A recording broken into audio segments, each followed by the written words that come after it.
Hello, everybody. Welcome to Level Up Live. I'm really excited to get into today's topic. Let me take my glasses off really quickly. I'm really excited to get into today's topic, but before I do, I just wanted to say hello and introduce myself. I'm Stephanie B., owner and creator of Career Makeover Academy and host of this group, Level Up Your Career. Today, what we'll be talking about is getting interviewed by the media. So I'm assuming your business is going well, but you really need to get the word out to more people. And there's no better time than now to get that word out, online or offline. In this digital age, you don't need to be some bigwig to have your 15 minutes of fame. So you probably have the question, how do I even get to be interviewed, or how do I get featured in the media? Well, a lot of times journalists and producers and podcasters are constantly looking for new guests. And the first way of getting out there is to just be found. You kind of rev up your online presence with social media. And that's what's going to help you to get discovered. In order to get discovered and to be seen, you have to build a following, a tribe. You have to provide valuable content or services that make people rave about you, that make people interested in you, that make people want to speak out about you. And then that's going to help you to create a marketing plan with a goal in mind of attracting and connecting with media outlets that will increase your chances of actually being discovered. So if you kind of want a less passive approach than just kind of, casting your net out there and hoping that, people come across you, let's kind of talk about an approach that's really great and it's free. It's an application called Help a Reporter Out, HARO, HARO. And I'll post the link to this in the comments after this live. So basically, HARO is a web-based service that puts you in contact with reporters, like directly. So what they do is they send out emails every day. I think there's 3 times a day. One time is like crazy early, like 2 o'clock in the morning, Pacific Standard Time. And you can sign up for different categories, and you can also just get like a general email that comes out with everything. It's like just a data dump of all of the requests for that day. And basically, these reporters are sending out queries for people that can talk to them or work with them on particular resources that they want to discuss. So you can be a resource for these people just by going to this website, signing in. It's, like I said, it's completely free. And I'll put that link for HARO down in the comments when we're done. And you get an email and you read through it, you scan through and see if there are topics of interest to you and topics of expertise. And if you're a good fit, you can go ahead and send them a pitch. And if they like that pitch, which they often tell you exactly what they want in the email, the notification, and you just click on it and it'll send an email directly to the reporter in question anonymously. But if they like the pitch, and they can either publish it directly, like if they're just asking for a quote or like your opinion on something, and you just send them a short little blurb, they can post that directly, or they can contact you for a more in-depth conversation or an interview. Another thing that you can do is to research podcasts on iTunes or Skitch or whatever, just find podcasts that actually talk about the things that you'd like to talk about or things that you have an area of expertise in. And then you just reach out to them directly with a pitch. And you want to make sure that that pitch is tailored to speaking with them about things from their perspective, not just, you should have me on your show, I'm awesome. You want to talk to them about things that are topical or things that are on trend. And you want to say, like, I have this great idea for a story about blah. And it may be you're a marketer and there's some really great new marketing method that you've captured. You can give them a little brief description of it and say, I'd love to bring this to your listeners. I think I can really help a lot of people and bolster your credibility, blah, blah, blah. There's so many things that you can do, but you want to make it from the perspective of helping them out, not from the perspective of you being sort of selfishly trying to get on their show to help yourself out. Once you sent that pitch, now they want to talk to you. What the heck do you do now, right?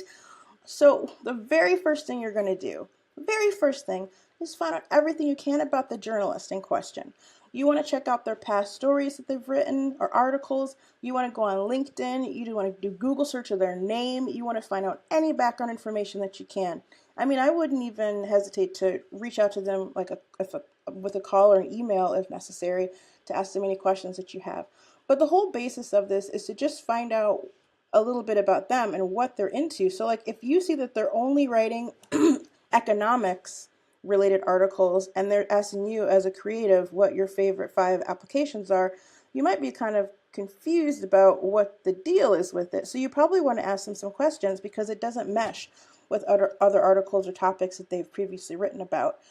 And also you want to see what their style is. Like maybe they like something really lively, maybe they love to talk to people that are, experts in their field, but they may be a little dry. I mean, you kind of want to tailor things to the style of that particular reporter or journalist and make sure that you're giving them something that they're going to be interested in, and they're going to choose you out of all these other people, right?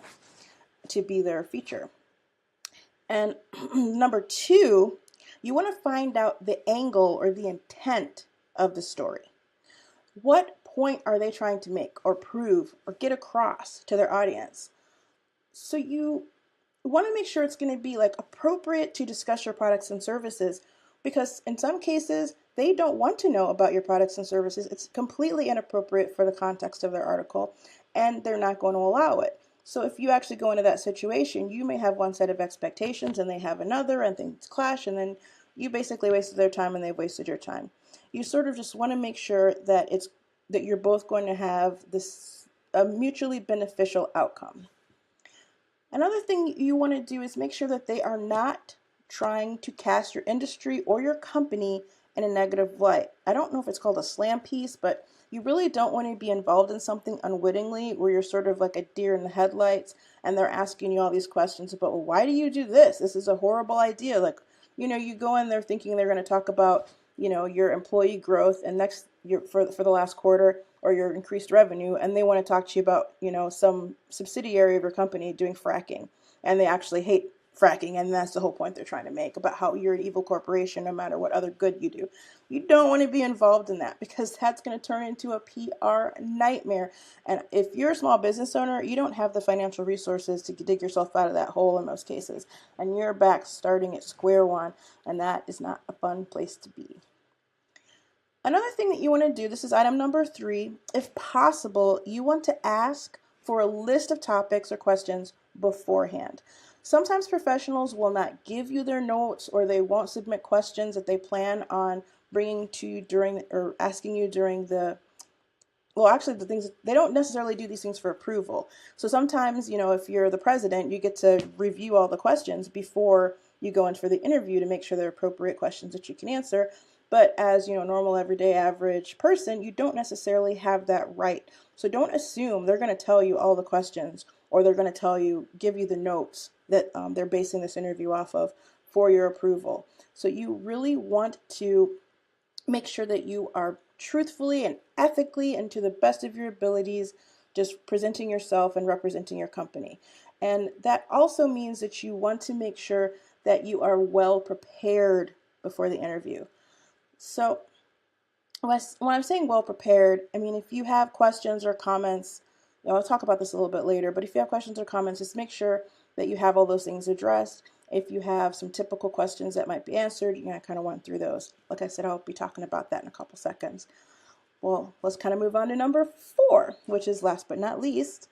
You want to try to be as comfortable as possible. And by comfortable, I mean relaxed and, wearing, appropriate but comfortable clothing, just sort of, in a zen-like state as much as you can muster before this, really anxiety-inducing interview, most likely, unless you're like amazing at interviews and you don't really care. But another thing you want to do is try to have some responses prepared in advance, because you don't want to be like sideswiped by something and sit there, like I said earlier, the deer in headlights thing going on. If you want to know the main topic of the interview, but they didn't actually supply you with specific questions or tell you what you'd like for them to ask, you kind of want to write down any questions that you think might be asked, or and prepare responses ahead of time. And then try to memorize those, but make them sound as natural as possible when you're speaking, because nobody wants to hear robot talk. It's super boring. And you also want to make sure that those responses are succinct and as interesting as you can make them. So obviously you're not going to know every single question they're going to ask, but at least if you have some prepared responses memorized, you can throw some of those things out there. You can seem natural, you can seem relaxed, you can seem comfortable, and that's much more compelling unless people are, wanting to make a meme out of you because you totally have a freak out fest. Another thing that you want to consider, and very, very important, is to not go off on tangents or just random monologues. You don't want to take too long to get to the point. Like I said, you want to be succinct. And always remember that people love hearing about and supporting small businesses. Just regular, everyday people, just doing something special. We find it to be inspiring and motivating. So you really want to go out there and just do your best and make your mark in the world.